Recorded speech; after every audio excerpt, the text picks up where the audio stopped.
Hello, good evening, and welcome back. Got some good news here from the BBC of COVID-19. Liverpool mass testing finds 700 cases with no symptoms. Completely asymptomatic. People who weren't aware that they had the coof at all without being tested. Bear in mind, this is the first, the one and only mass testing centre in the UK, in Liverpool. And they're finding 700 cases with no symptoms. That means everybody else that's been tested has reason to believe that they have the coof. This is more just, come and have a go, why not? And there were 700 asymptomatic cases, which is brilliant news. Because what that means is that a lot more people have it than realise, which means the death rate plummets. It drops dramatically. It also means it's not such a bad thing of getting it and now you're screwed, you're laid out on your back for a week or two. Not at all. You could get it and it doesn't affect you at all. So it's perfectly fine. And also, the new data that I've seen come out, that there are concerns of getting the coof for a second time, of course. And, 53 million people have had confirmed cases globally for the coof first time around. So how many of these people have recovered and got it again? 4. Not 4 million, not 400,000, not 40,000, not 4,000, not 400, not 40, but 4. Literally just 4. So, sure, it's not that you've got 0% chance of catching it again, but it seems more like a 0.00007% chance of catching it again, which I think we can all agree is pretty negligible. This isn't the chances of dying from it if you get it a second time. This is just the chance of actually getting it a second time. So that's also great news. So we're seeing a load more asymptomatic people, which shows that it's not a problem for a lot of people. Not that it doesn't kill you, not that it's just a bit annoying, but that it has no effect whatsoever. And also, once you've had it, you're not getting it again. So, hey, it's a win-win. So do we need a second lockdown? No. Do we need the masks? No. Because it seems we had a drop-off in cases, then we increased the testing, and of course then you got more people testing positive because you're testing more people. Right, okay, so maybe the lockdown wasn't so useful. But the masks will definitely help, yes. Except now we're being told we need a second lockdown because the masks don't work, in which case let's not bother with wearing the masks because they're not helping. But no, we definitely have to wear them because they're helping somehow.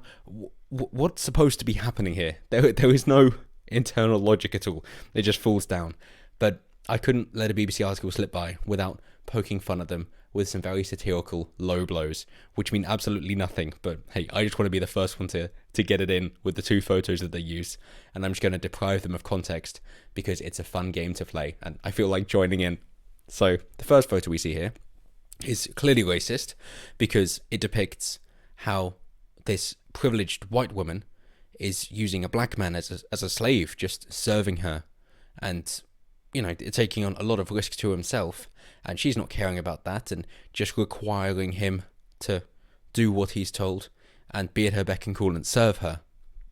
Very, very racist depicting the black person serving a white woman. Very, very racist.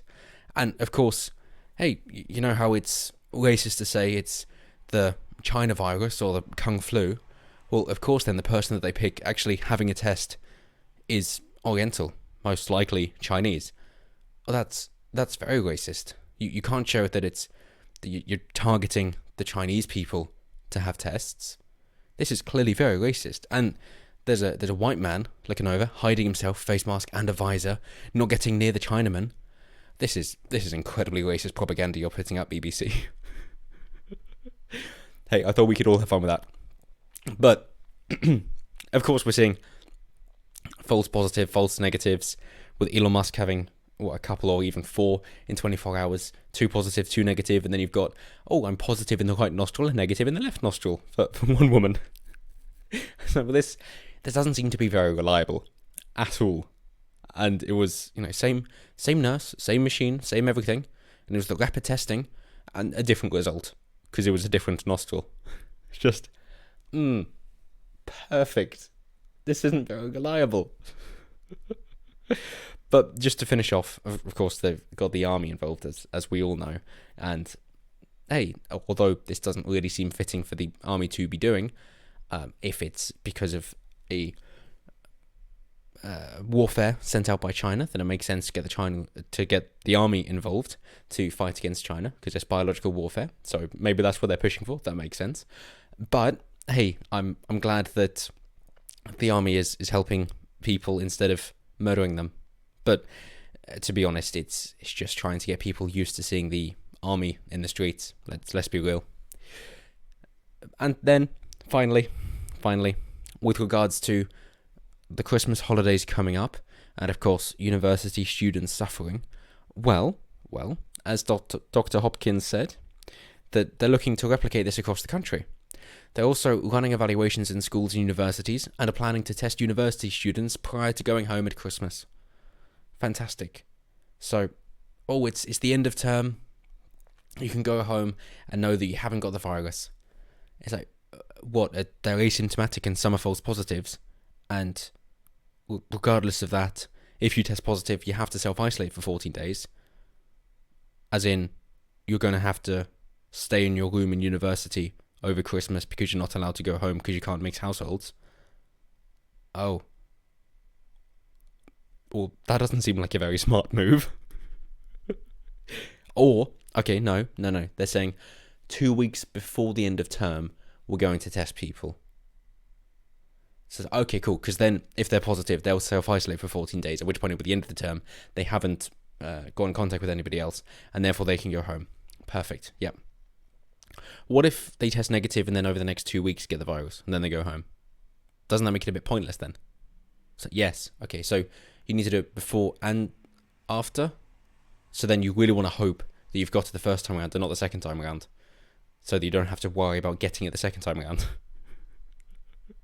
Or can we just do like what the European Union did in Ireland and just keep getting those tests until we get the result we want? Is that okay? They're like, no, because a positive overshadows a negative. Right, so if you want somebody to self-isolate, you just keep testing them until you get a positive and then you force them into a hole for 2 weeks.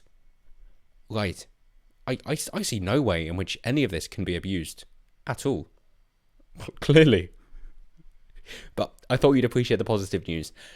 Obviously, it's not positive the way that it's being spun, because it's, oh my god, now everybody has it and we can't trust anybody because you could kill by walking past somebody and, now they've got the coof and they're dead. That's obviously the way they're trying to spin it, but realistically, it's good news. So many asymptomatic people, meaning it's not really having an effect. Well, hey, Merry Christmas from all of us here at Wasp News Media.